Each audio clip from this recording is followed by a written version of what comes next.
सुरुवातीला एक मोठी बातमी। त्रिभाषा धोरणाविरोधात विरोधक एकवटलेले आहेत। अधिवेशनाच्या आदल्या दिवशी रस्त्यावर उतरत सरकारच्या निर्णयाची होळी करण्याचा निर्णय विरोधकांनी घेतलाय।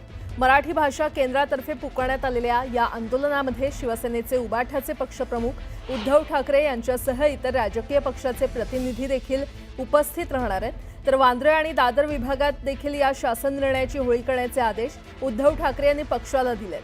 दुसरीकडे 5 जुलै रोजी होणाऱ्या मुंबईतील मोर्चासाठी महाराष्ट्र नवनिर्माण सेनेसह शिवसेना ठाकरे पक्षातील प्रमुख नेत्यांवर नियोजनाची जबाबदारी दिलेली आहे।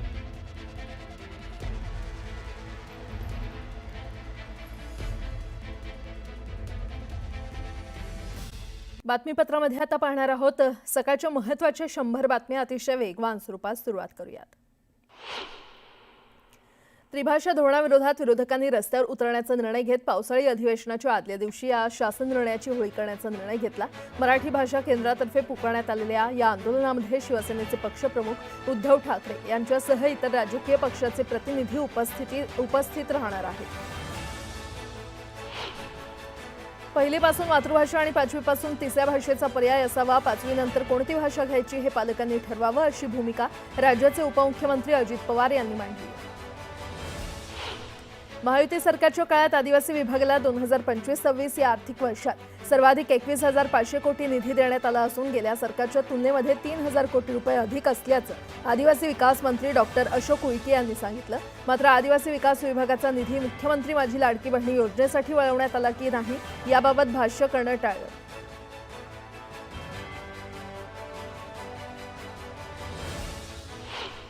शक्तीपीठ महामार्गामुळे राज्याच्या तिजोरीवर 86,000 कोटी रुपयांहून अधिक आर्थिक बोजा पडणार असल्याने राज्याचं संपूर्ण गणित बिघडून जाणार आहे। शक्तीपीठ महामार्गासाठी खुल्या बाजारात 6.75% दरानं कर्ज मिळत असतानाही हुडकोकडून 8.85% व्याजदरानं कर्ज घेण्यात येणार आहे। वाढीव दरानं कर्जाची परतफेड करणं आर्थिकदृष्ट्या व्यवहार्य नाही असा स्पष्ट अहवाल वित्त खात्यानं दिलाय। नवी दुचाकी खरेदी करताना यापुढे ग्राहकांना 2 हेल्मेटही खरेदी करावी लागणार आहेत। केंद्र सरकारनं या संदर्भात नवीन नियम आणलाय। हे हेल्मेट पुरवण्याची जबाबदारी दुचाकी उत्पादकांवर राहणार आहे। 11वी ऑनलाईन प्रवेश प्रक्रियेची गुणवत्ता यादी जाहीर झाली असून पहिल्या प्रवेश फेरी अंतर्गत 6,32,194 विद्यार्थ्यांना प्रवेशासाठी कॉलेज अलॉट करण्यात आलेले आहेत। त्यात कला शाखेच्या 1,49,791 विद्यार्थ्यांचा, वाणिज्य शाखेच्या 1,39,602 विद्यार्थ्यांचा तर विज्ञान शाखेच्या 3,42,801 विद्यार्थ्यांचा समावेश आहे। पहिलीपासून हिंदी शिकवण्याच्या मुद्द्यावरून महाराष्ट्रातील वातावरण चांगलंच तापलेलं आहे। सोमवारपासून सुरू होणाऱ्या विधिमंडळाच्या पावसाळी अधिवेशनात याचे तीव्र पडसाद उमटत विरोधकांच्या आक्रमकतेमुळे त्रिभाषा धोरणाविरोधात रणकंदन होण्याची चिन्ह आहेत। मुंबईसारख्या कोट्यावधी लोकसंख्येच्या शहराला स्वच्छ पिण्याचं पाणी देणाऱ्या यंत्रणेलाच आता केंद्र सरकारच्या रेल्वे खात्यानं मोठा आर्थिक झटका दिलाय। पश्चिम रेल्वेनं बृहन्मुंबई महानगरपालिकेकडून तब्बल 395 कोटी रुपयांची राईट ऑफ वे परवाना शुल्क म्हणून आगाऊ मागणी केल्याचं उघड झालं।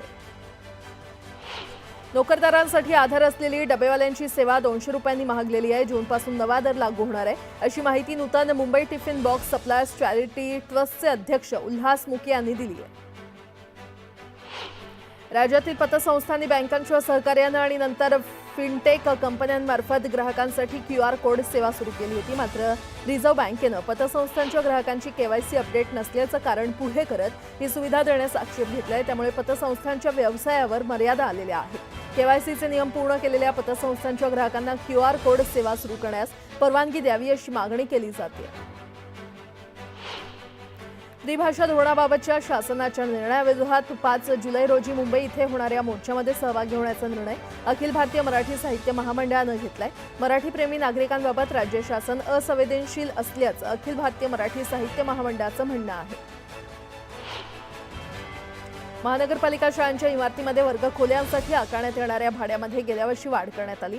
यामुळे मुंबईतील 220 खासगी शाळा आर्थिक संकटात सापडल्या असून या शाळा बंद पडण्याची शक्यता निर्माण झाली आणि त्यामुळे या भाडेवाढीला तात्काळ स्थगिती द्यावी, अशी मागणी महामुंबई शिक्षण संस्था संघटनेनं मुख्यमंत्री देवेंद्र फडणवीस यांच्याकडे केली आहे।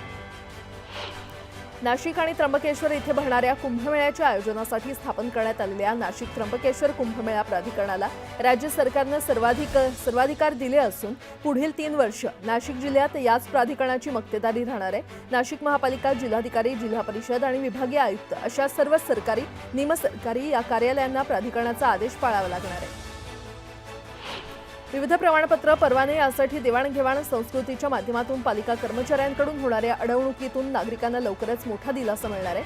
महाराष्ट्र लोकसेवा हक्क अधिनियमाच्या माध्यमातून पालिकेकडून नागरिकांना दिल्या जाणाऱ्या सर्व सेवा ऑनलाईन पद्धतीने घरपोच देण्याचा निर्णय नगरविकास खात्यानं घेतलाय।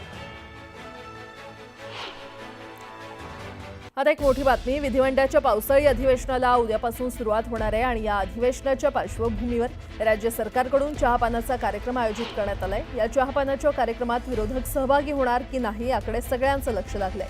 पहिलीपासून हिंदी शिकवण्याच्या मुद्द्यावरून महाराष्ट्रातील वातावरण चांगलंच तापलेलं आहे, तर उद्यापासून सुरू होणाऱ्या विधिमंडळाच्या पावसाळी अधिवेशनात याचे तीव्र पडसाद उमटण्याची शक्यता आहे। त्याचबरोबर शक्तीपीठ महामार्ग, कर्जमाफी, लाडकी बहीण इत्यादी मुद्द्यांवरून सत्ताधाऱ्यांची कोंडी करण्याचा प्रयत्न विरोधकांचा राहील।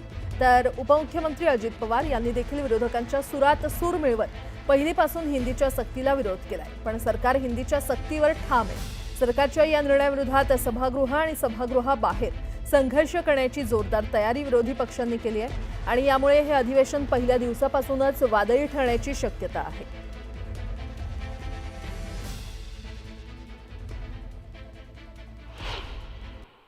राज्य सरकारनं महिला सक्षमीकरणासाठी लाडकी बहिणी योजना सुरू केली आणि त्यामुळे महिलांना आर्थिक बळ मिळालं। आता मुंबई बँकेनं या लाडक्या बहिणींना आणखी आर्थिक सक्षम करण्यासाठी पाऊल उचललंय।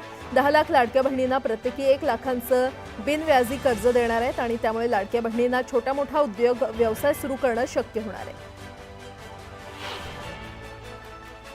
अजित पवारांनी माळेगाव सहकार कारखान्याच्या विजयाबद्दल मतदारांचे आभार मानले आहेत। हा विजय सभासद आणि शेतकऱ्यांचा असल्याचंही ते म्हटले। भंडारा जिल्ह्याला 3,500 कोटींचा निधी दिल्याचं वक्तव्य उपमुख्यमंत्री एकनाथ शिंदे यांनी केलंय, तर नरेंद्र भोंडेकर यांना बहुमतानं निवडून दिलं म्हणून आभार मानायला आल्याचंही ते म्हटले। मतदारसंघाच्या विकासाच्या दृष्टिकोनातून सत्तेत राहणं गरजेचं असल्याचं वक्तव्य काँग्रेसचे माजी आमदार कुणाल पाटील यांनी केलेलं आहे, तर लवकरच निर्णय घेणार असल्याचं म्हणत त्यांनी भाजपमध्ये जाण्याचे संकेत दिले। बुलढाण्यात केंद्रीय मंत्री प्रतापराव जाधव यांनी नुकसानग्रस्त भागाची पाहणी केली। शेतकऱ्यांना तातडीनं मदत देण्याचे आदेश त्यांनी प्रशासनाला दिलेत। दरम्यान शेतकऱ्यांना जास्तीत जास्त मदत करणार असल्याचंही त्यांनी म्हटलं। हिंदी सक्तीचा GR महाविकास आघाडी नाही तर भाजप सरकारनं काढलाय। त्रिभाषा धोरण मागे घेईपर्यंत आंदोलन सुरू राहणार असा इशारा आदित्य ठाकरे यांनी दिलाय। त्रिभाषा धोरणाबाबत उद्या राज्य मंत्रिमंडळाच्या बैठकीत चर्चा करणार असल्याची माहिती उपमुख्यमंत्री अजित पवार यांनी दिली आहे। तसंच हिंदी भाषेची सक्ती नाही, मात्र हिंदी भाषेचा 5वी पासून विचार व्हावा असंही अजित पवार यांनी म्हटलंय। ठाकरेंच्या शिवसेनेचे नेते अनिल परब यांनी मनसे नेते बाळा नांदगावकर यांची भेट घेतली। यावेळी दोन्ही नेत्यांमध्ये 5 जुलैच्या मोर्चाच्या नियोजनाबाबत चर्चा झाली। पुण्यामध्ये ठाकरेंचे शिवसैनिक आणि मनसैनिक यांनी चाय पे चर्चा केली। येत्या 5 जुलैला होणाऱ्या मोर्चाबाबत दोन्ही पक्षाच्या पदाधिकाऱ्यांनी चर्चा केली। ठाकरे बंधूंचा 5 तारखेचा मोर्चा मतदारांची दिशाभूल करणारा असल्याचं वक्तव्य आमदार रवी राणा यांनी केलंय, तर मुंबई महानगरपालिका निवडणुकीची मतं जमा करण्यासाठी हा मोर्चा असल्याचं म्हणत त्यांनी टीका केली आहे। डोंबिवलीमध्ये विद्यानिकेतन शाळेच्या बसवर माय मरो मौसी जगो अशा आशयाचं बॅनर लावण्यात आलेलं आहे आणि या बॅनरची जोरदार चर्चा सुरू आहे। मराठी भाषा सोडून हिंदीमध्ये बॅनर लावल्यानं मराठी प्रेमींकडून जोरदार टीका करण्यात येते। भाजप स्वतःच्या चुका लपवत असल्याची टीका अरविंद सावंत यांनी केली आहे, तर मराठी भाषेच्या प्रश्नासाठी कोणत्याही पक्षाला बोलावण्याची गरज नसल्याचं म्हणत त्यांनी ठाकरे बंधू एकत्र येण्यावर आनंद व्यक्त केला। आता एक मोठी बातमी, 11वी ऑनलाईन प्रवेश प्रक्रियेची पहिली गुणवत्ता यादी आज जाहीर झालेली आहे, तर पहिल्या प्रवेश फेरी अंतर्गत 6,32,194 विद्यार्थ्यांना प्रवेशासाठी कॉलेज अलॉट करण्यात आलेले आहेत। त्यात कला शाखेच्या 1,49,791 विद्यार्थ्यांचा, वाणिज्य शाखेच्या 1,39,602 विद्यार्थ्यांचा, तर विज्ञान शाखेच्या 3,42,801 विद्यार्थ्यांचा समावेश आहे।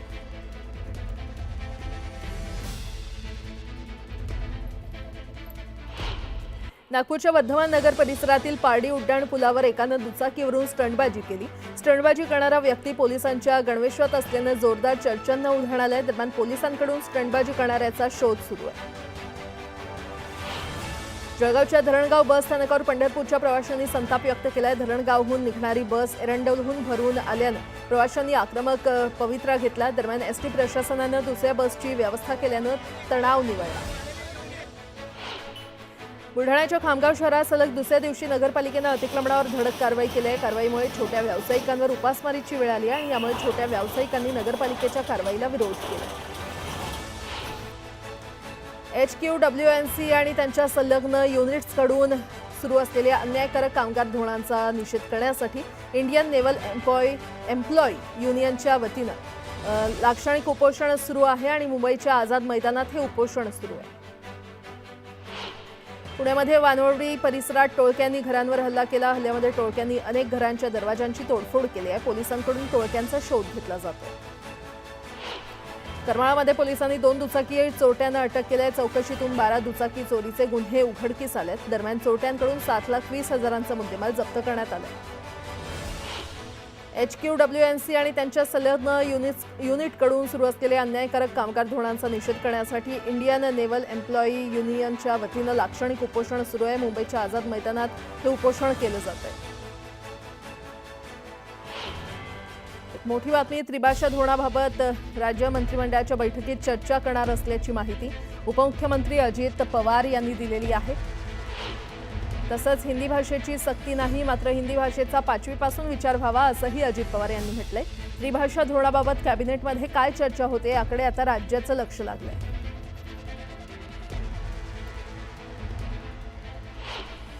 सक्ती त्याच्यामध्ये नाही, त्यामध्ये सगळे मराठी भाषेची ज्यांनी त्यांनी आपल्या आपल्या देशामध्ये आपल्या राज्यामध्ये त्यांची मातृभाषा आहे ती तर पहिलीपासून आलीच पाहिजे, त्याच्याबद्दल दुमत नाही.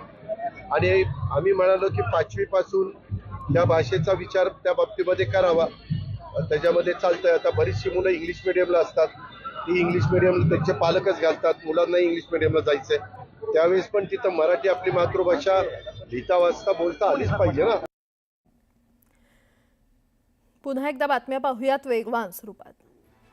भारतात बालकांच्या मृत्यूदरात घट झाली आहे. 5 वर्षांखालील बालकांच्या मृत्यूदरात घट झाल्याची माहिती संयुक्त राष्ट्र बाल मृत्यूदर अहवालातून समोर आली आहे. नवजात बालकांसाठी विशेष सुविधांचा विकास, लसीकरणातील सुधारणांनी मृत्यूदर कमी करण्यास मदत झाली आहे.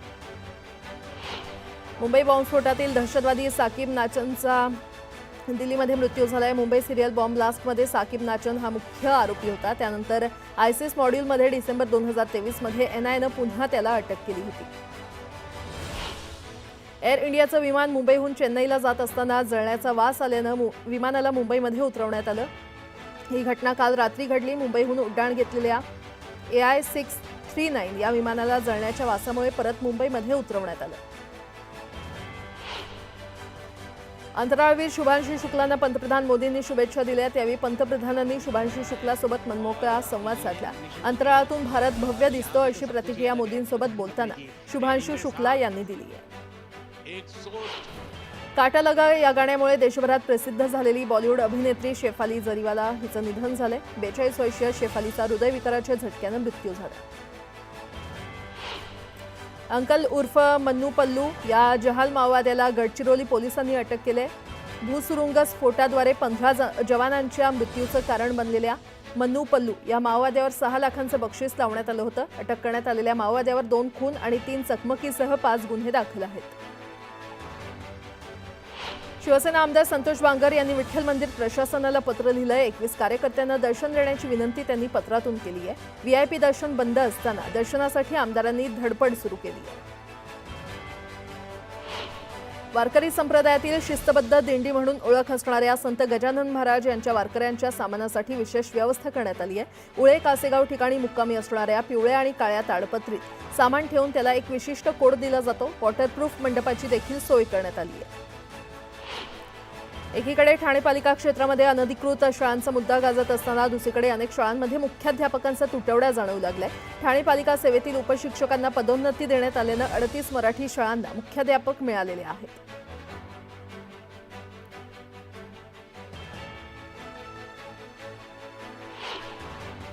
मुंबई कृषी उत्पन्न बाजार समितीतील कांदा बटाटा मार्केटमध्ये फेकून दिले जाणारे खराब कुजलेले आणि सडलेले कांदे पुन्हा किरकोळ बाजारात विक्रीस काढल्याचा धक्कादायक प्रकार समोर आलाय।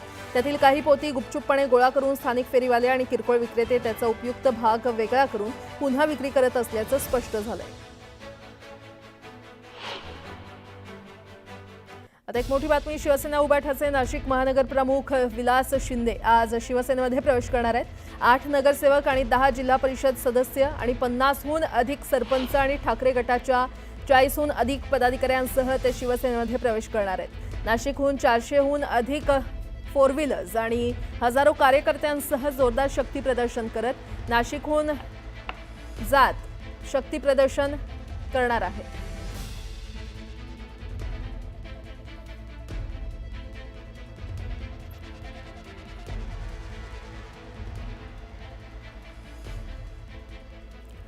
आणखीन एक मोठी बातमी, मनोज जरांगे पाटलांनी अंतरवाली सराटीमध्ये मराठा समाजाची राज्यव्यापी बैठक बोलावलेली आहे आणि मुंबईतल्या आंदोलनाच्या महानियोजनावर या बैठकीत चर्चा होणार आहे। बैठकीसाठी गोदापट्ट्यातील 123 गावांसह राज्यभरातून मराठा बांधव सहभाग घेणार आहेत। तर बैठक दुपारी 12 वाजता सुरू होईल, मात्र सकाळी 8 वाजता सर्वांना बोलावण्यात आलेलं आहे। आपण पाहतोय तर जरांगे पाटील यांनी महत्त्वाची बैठक बोलावलेली आहे। मराठा समाजाची ही राज्यव्यापी बैठक पार पडणार आहे। दुपारी 12 वाजता ही बैठक बोलावली आहे, मात्र सकाळी 8 वाजता सगळ्यांना हजर राहण्याच्या सूचना देण्यात आलेल्या आहेत। मुंबईतल्या आंदोलनासंदर्भात या बैठकीमध्ये चर्चा होणार आहे।